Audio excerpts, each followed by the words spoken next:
Everybody, welcome in. I'm Kaze, and today I'm going to be going over parts of the TWAB that came out today. And let's just say that Bungie did not cook with this one, and it's going to make a lot of people mad for a lot of different reasons. And today's going to be a big old rant on my part. I'm a big Destiny 1 and Destiny 2 veteran. I've put a lot of hours into the game. I'm a very contextual day one raider.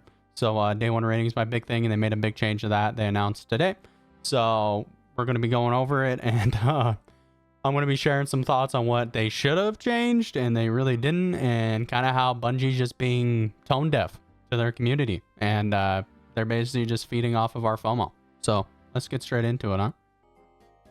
So to start here, the new contest mode will be coming out on September 20th for the Epic Raid. It will be 48 hours. You'll be able to get an emblem, not a World's First belt, but there still will be a World's First for clearing the line. But the main thing that I want to talk about is, so they will be dropping tier 5 rewards for the contest, even though they should have been doing that for the first contest as well. But they will be dropping tier 5 for every encounter completion. And you will also be getting the exotic catalyst for the rolling innovation for completing it. After that, the main thing we're going to talk about here is the not swap update. Fun. Good job, Bungie. The modifier that nobody fucking wants. This modifier will now reset your super and ability energy, special ammo, and heavy ammo, as well as remove all ammo and orbs on the ground. When you change exotic or legendary armor or weapon ammo types, this modifier will also take effect when 3 or more feats are activated in the standard difficulty of the Epic Raid. Experience has been tuned around this modifier. We'll share more information in a future TWID. What I want you to share is the fact that you shouldn't have this in the fucking raid. I hope, Bungie, that you make this change. It is a horrible thing to have within a contest mode. So, saying that you built this entire experience around not swapping, why? Like, genuinely, why? I'm so excited to load into the contest raid and be on my Titan and be on a Falling Star Cuirass or the Hydra, the Wyvern, the Hobgoblin, Final, and then let's say you add a new encounter that's going to be a mechanic. That'll be the only encounter that I'm not on Falling Star Cuirass. So I can't use any of my other exotics in the game because I'll be on Falling Star Cuirass. And before anybody in the comments go, well, you don't have to be on Falling Star for damage. Well, what was the most people within the first release of Desert Perpetual, the first contest, couldn't even do a third of the health bar in day one. Not even a third. Most people didn't even kill a single boss. And that's with full-on loadout swaps. So you're telling me that me worrying about being on Falling Star Cuirass for the damage is a dumb take? It's not. You need damage in a day one. So all the Titans are going to be on Falling Star Cuirass. The Hunters and Warlocks will be on set exotics for what they're doing. But it is a horrible modifier. I can't even swap off of a weapon I want to use for ad clear into a weapon I want for damage. Like, one pick, one all. It doesn't make riveting gameplay. People on PS4, no matter the platform, can swap just as quick as somebody on PC. So that entire thing of, we don't want to fix how our loadouts work, so we're just going to implement not swap, is a brain dead take. Switch stuff to keybinds. Majority of players have those, even on console, have those controllers with the with the paddles on the back of the controller to where you can click on the paddles. You can make it to where we can set loadouts to buttons, keybinds on either console and PC alike. So it is a dumbass excuse for you not to fix the loadout system within your game. So fix it and get rid of this not swap bullshit. Don't have it in the contest. It's making a lot of people mad, me included. It is a dumb change. It's going to feel so boring in the day one. Just hitting the flag, going again. Hitting the flag, going again. Like, you won't even have to change anything. Like, it's just going to be, here's my loadout for the whole raid. I'm going to have a loadout that's basically going to be for the entire raid. Maybe swap a couple guns and a couple mods. And there's still going to be loadout swaps to mods. So, like, the entire, we want riveting gameplay. Like, people are still going to swap. Regardless. Because you got to swap from scavengers to surges and reloaders and fonts. Like, people are still going to be swapping, Bungie. So what's the point of having not swap? Still going to be happening. People are still going to be going in their menus to swap stuff.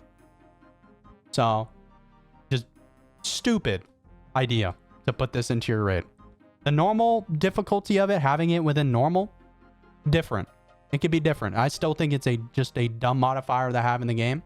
And they talked about more stuff further down in the TWAB about not swap with the avant-garde modifier, which is just ugh.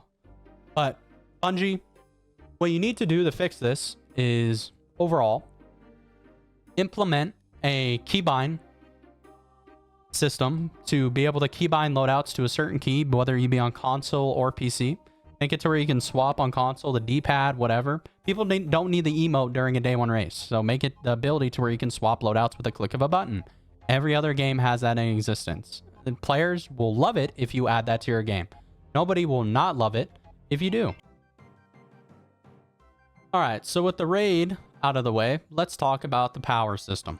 So this season, the max power cap is 450. So the big grind is from 400 to 450. And then in Ash and Iron, it's going to be 500 to 550.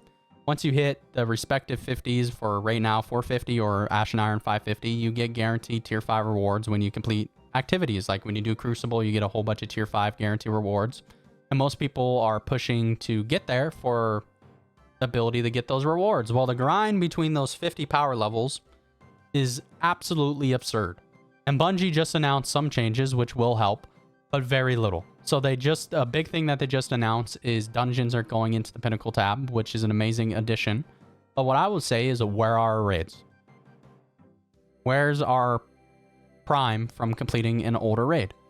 Some people are like, I've heard some people say, hey, like you should bring in all the VOG gear into the 3.0 system. No, we don't need an update to the rewards from any of the older raids. But make it to where if this week's Salvation's Edge for the feature raid, I want to go run it. Like, I want to just get the prime. Like, it's a fun activity to run. Right now, there's no point at all in the game to run an older raid. No point at all. Unless for just, hey, I want to go run it. Or, hey, I don't have a drop from this weapon. But most people do. So, bring back the ability to run old raids. Just give us incentive to play every part of your game. Stop limiting us to the portal. I get that you want everything to be within the portal. Make it to where PvE endgame is the biggest appeal in this game, and PvP endgame. Make it to where people just go and run whatever the featured weekly raid is for the week, for just a prime, for just the Pinnacle. And maybe make it to where you can run it on each character a week. So you get 3 primes each week for running a raid. You're getting your playtime, Bungie. Because the big thing is, like, Bungie's worried about their playtime. Like, that can be the only thing. They want player retention. And right now, they don't give a shit how the community feels because people are going to do the grind anyways. Like, fuck, I went to 430 because I wanted to. Well, I really didn't want to, but I did it because I was like, fuck, I really want tier 5s. But I stopped at 430. Like, it wasn't worth pushing the rest that way up that hill because it's boring as hell. And you need to just make it and stop making it such a grueling process, Bungie. Make it to where people can get to 450 and then grind your game out. Like, yes, it shouldn't be a free hand-me-out, but it shouldn't be a absolute Herculean adventure to get to 550 or 450 currently to get rewards. Make it to where maybe the tier 5s drop rarer when you're 450 or 550 instead of once you hit it, here's all your rewards at once. How about you restructure it to where, yes, the grind to 400 to 450 may take you like 50 hours to hit it. And then from that point on, you have a chance at getting tier 5s once the grind is over. Or even less than that. Like, obviously, not exact examples here, but making it to where hitting the powerful cap in Destiny has always been like, okay, I hit the powerful cap. Now I can, like, do everything. I can actually full on play the game now. Why aren't we doing that system? I get you want to change, do portal, do the grind, but how about you just make the chance for tier 5s less and make it to where the grind to power is easier? Like, it doesn't have to be free by any means, but make it to where people can get it within a week or two of grinding, like actually playing the game and doing activities. They can hit it no problem. Like, hey, you play for a week or two, you're going to get the max power, and then you can play any activity to get your tier 5 rewards. So It's just a dumb thing. Like, you don't have to upgrade the raid modifier. Like, you don't have to upgrade the raid pool for older raid. Just make it like, hey, if you do a Salvation's Edge Master this week, you're going to get a mint retrograde. If you're 450 or 550 in the future, you have a chance of getting a tier 5 mint retrograde for doing the raid. Like, it's easy to do. You don't have to upgrade the old system. You can just implement that and go from there. So that's basically my rant. Bungie, fix your power grind and do not add not swap to the raids. It's a horrible modifier. That's just my quick little rant here. I didn't go over everything. I didn't need to, but that were like the big 2 ideas that I had in my head. So thank you all for watching. I do stream over on Twitch, so make sure you check it out down in the bio below. Thank you. Bye-bye. Talk to you later.